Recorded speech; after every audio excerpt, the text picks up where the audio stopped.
The email came in at 6:12 on a Monday morning. Not a phone call, not even a meeting invite. An email. I remember staring at my phone in the dark, the blue light hurting my eyes, reading the subject line 3 times before it actually registered. Employment status update, effective immediately. After 19 years, I set the phone face down on the nightstand. I lay there on my back, staring at the ceiling for a long time, listening to the furnace hum. My wife was still asleep. The dog was still asleep. The whole house was still asleep. And somewhere across town, the new chief operating officer had already sent the email and was probably on his second cup of coffee, feeling like he'd accomplished something. Let me back up.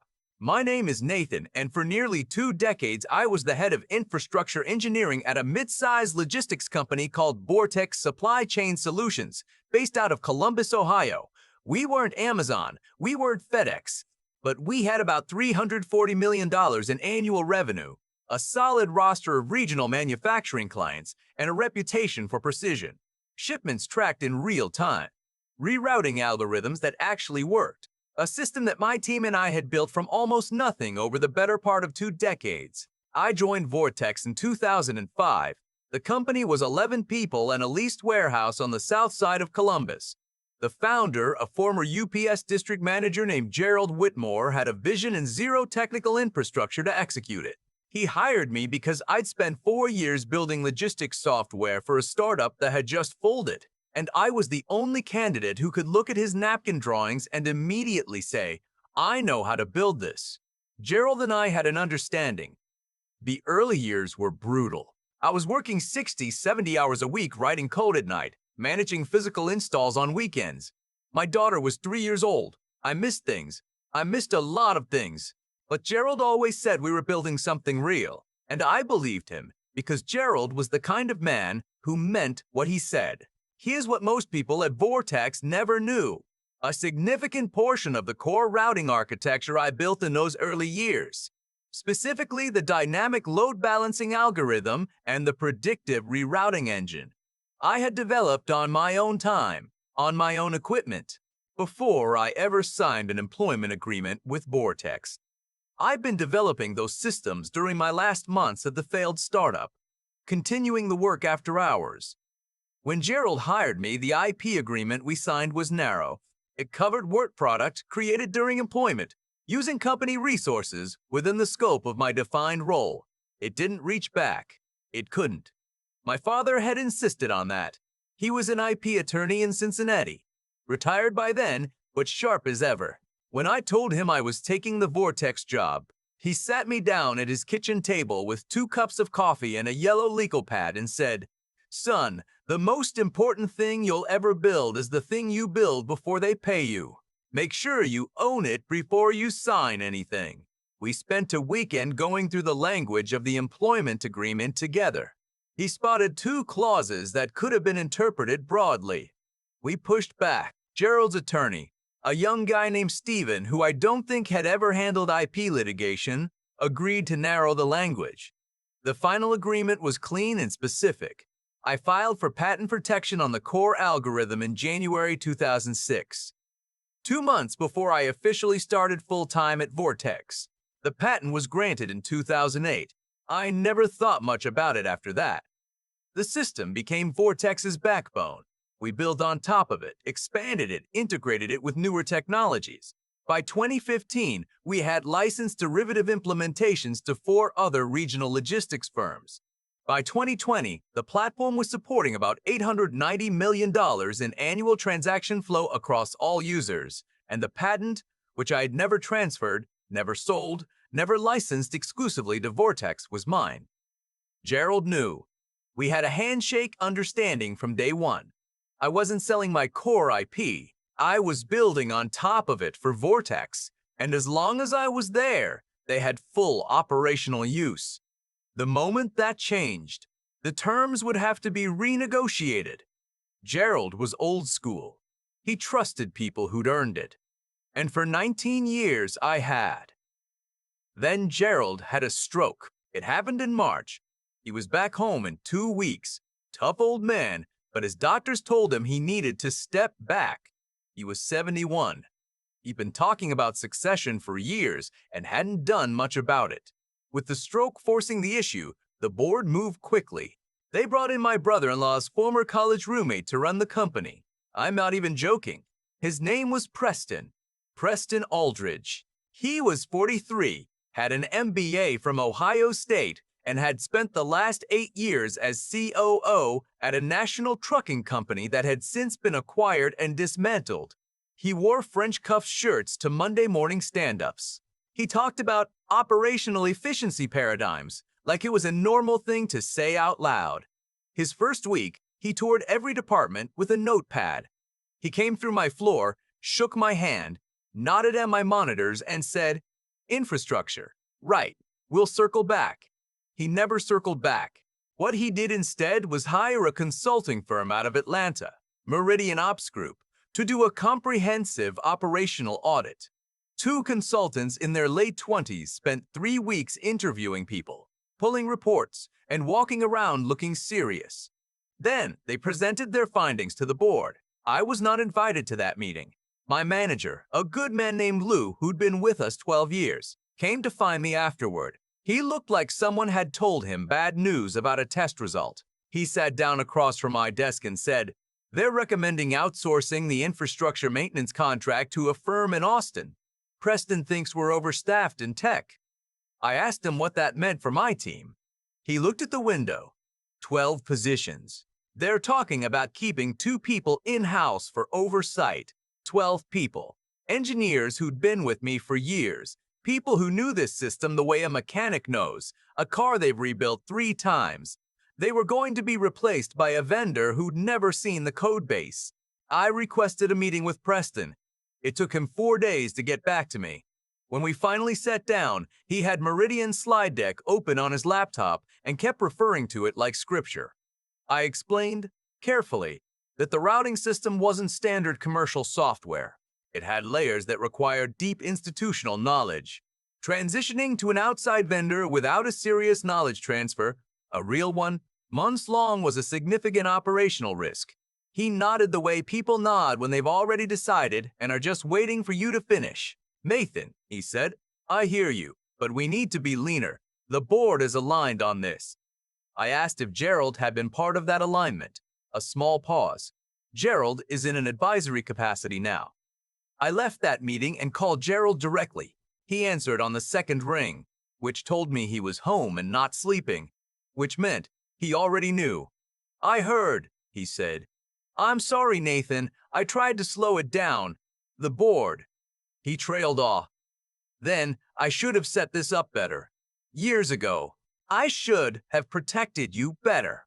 That's the thing about Gerald.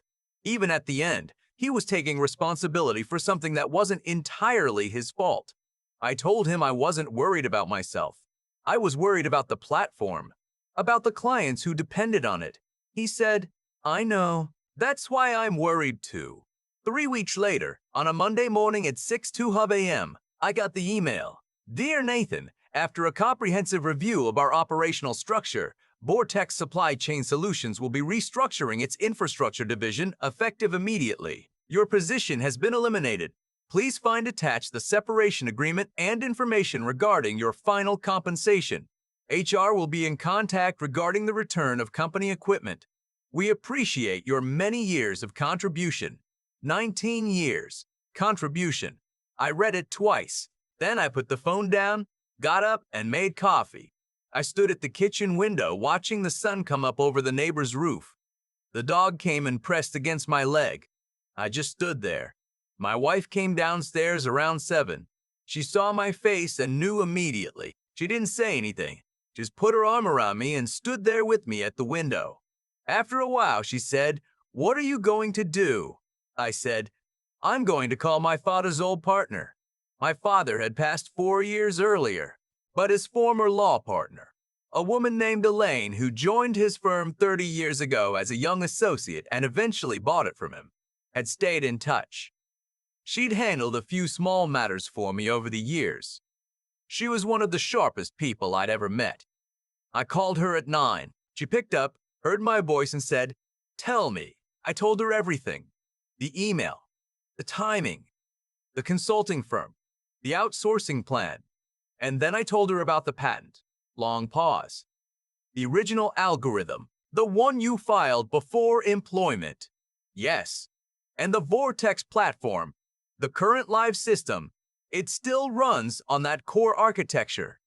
It's the foundation. Everything else is built on top of it. Another pause, longer this time. Then she said, Nathan, pull up your original IP agreement with Vortex. I want you to look at Section 9, Paragraph 4. I had a copy in my home filing cabinet. My father had always insisted on paper copies of everything. I found it, unfolded it on the kitchen counter. Section 9, Paragraph 4. Licensee acknowledges that the operational use of any pre-existing intellectual property contributed by licensor is contingent upon the continued employment of licensor in a capacity directly related to infrastructure management. Termination of said employment for any reason other than cause shall trigger a mandatory renegotiation of licensing terms within 30 days. My father had written that language himself. I read it out loud to Elaine. She was quiet for a moment. Then she said very calmly, Preston just triggered a mandatory renegotiation, and until that renegotiation is complete, Vortex's operational license is in default. I sat down.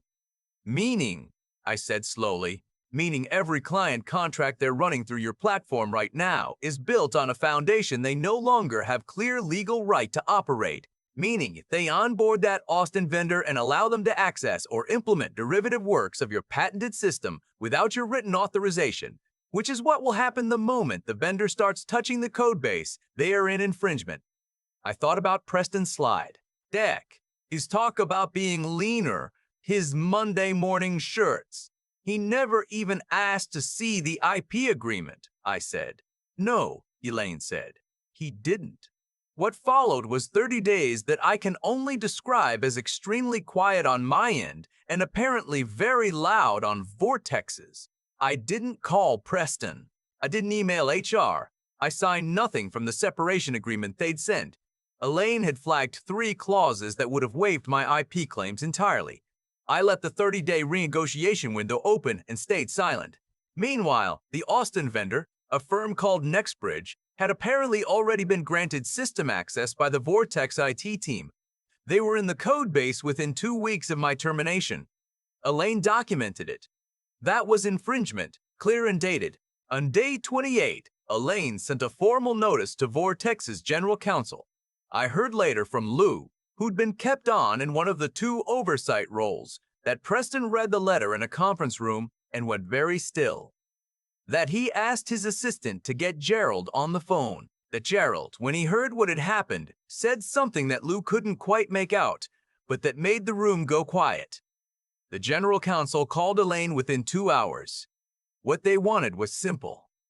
They wanted me to grant a retroactive license, accept a settlement, and go away quietly. What Elaine told them was also simple. My client wasn't interested in going away quietly. My client was interested in fair market compensation for 19 years of foundational work and full remediation for the infringement that had already occurred. The negotiation took 11 weeks. I won't walk through every detail because honestly some of it is still under NDA. What I can tell you is this. Vortex agreed to a licensing structure that paid me a percentage of revenue on every transaction processed through the platform, going forward, indefinitely, as long as the system ran on my core architecture. They also paid a lump sum settlement for the infringement window, and the Austin vendor contract was terminated. The total value of the forward licensing agreement, projected over 10 years at their current transaction volume, just over $890 million.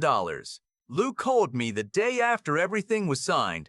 He said the finance team had run the numbers and shown them to Preston. He said Preston had sat in his office for a long time without saying anything. Then Preston had asked Lou, because apparently he'd asked everyone who knew me, why didn't anyone tell me about this? Lou told me he'd said, Sir, the question you might want to ask is, why you didn't ask? I've thought a lot about those words. I've also thought a lot about my father, about that Saturday morning at his kitchen table, the 2 cups of coffee, the yellow legal pad. He was already sick by then. We didn't know how sick. and he spent his weekend helping me read an employment contract, making sure I understood what I'd built before anyone else tried to claim it. He told me once, the people who build things rarely end up owning them, not because they aren't smart enough, because they trust the wrong people at the wrong time. He wasn't bitter when he said it. He was just being honest. He wanted me to understand how the world worked so I could navigate it without getting taken apart by it. I think about my former colleagues in the engineering department, the ones who got the same form email I did, the ones who didn't have a patent filed in 2006. Good engineers. People who gave their best years to that platform. They didn't have the same leverage I did, and that's not their fault. Some of them landed well. A few of them reached out to me after the settlement became known internally, and wherever I could, I helped. 2 of them are now working with the consulting firm I set up after everything settled. Because yes, I started a firm. I called it Callaway Infrastructure Partners. Vortex Supply Chain Solutions is one of our clients. I'm not going to pretend that doesn't feel like something. It does. Every quarter when I see their invoice, I think about that 6:12 a.m. email. I think about the way Preston said we'll circle back and never did. I think about Gerald, who called me personally after the settlement to apologize, and who I told, honestly, that I didn't blame him. I meant it. Gerald built something real. He just trusted the wrong succession. My daughter is 22 now. She's finishing her last year of engineering school at Purdue. When she came home for winter break, she asked me to tell her the whole story from the beginning. So I did. We sat at my kitchen table, the same table where I'd read that email in the dark, and I talked for 2 hours. When I finished, she said, "Grandpa's language in that contract is what saved you." Yes, I said. She thought for a second. Then, "I want to take an IP law elective next semester." I told her that was the best thing I'd heard all year. There's a version of this story where I sign the separation agreement on day 1, where I'm so exhausted and blindsided that I just take what they offer, cash the check, and spend 6 months being angry on my back porch. That version exists.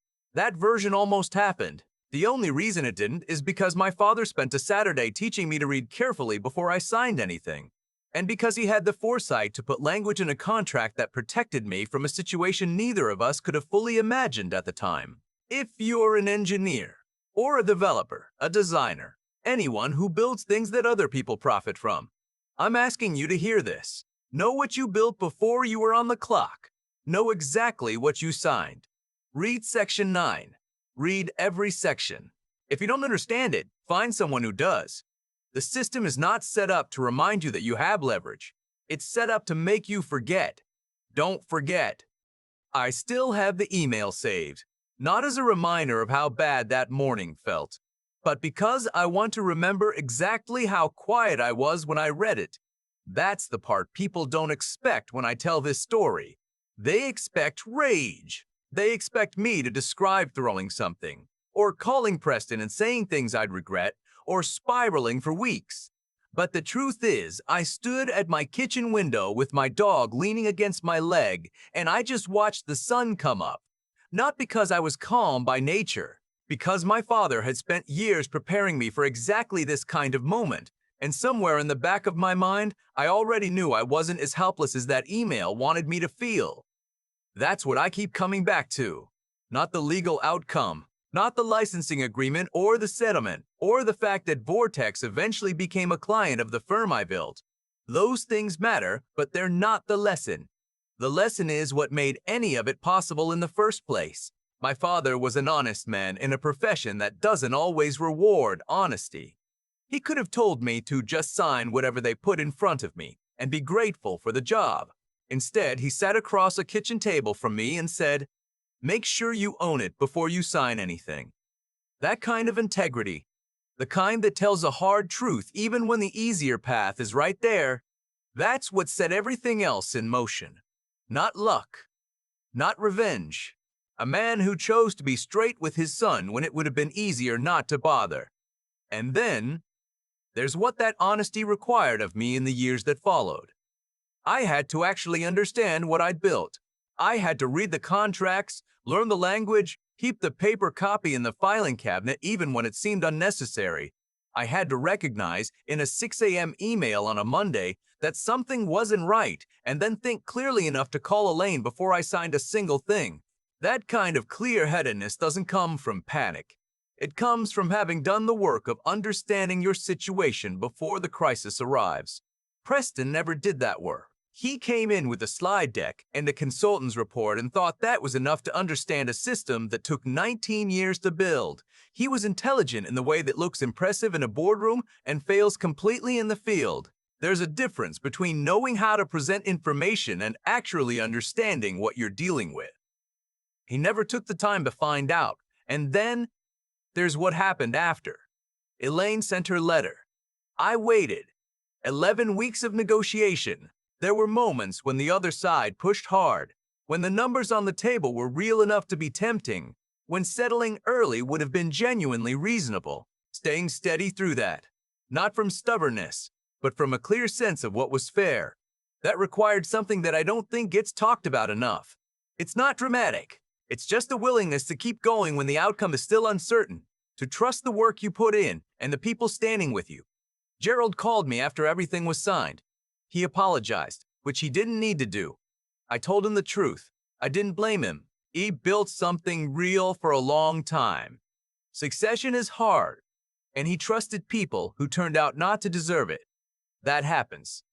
What I carry from Gerald isn't bitterness. It's the memory of a man who built carefully and tried to do right by the people around him. That's worth more than the settlement. My daughter is finishing her engineering degree. She asked me to tell her the whole story over winter break. When I finished, she said she wanted to take an IP law elective. I think my father would have liked that very much.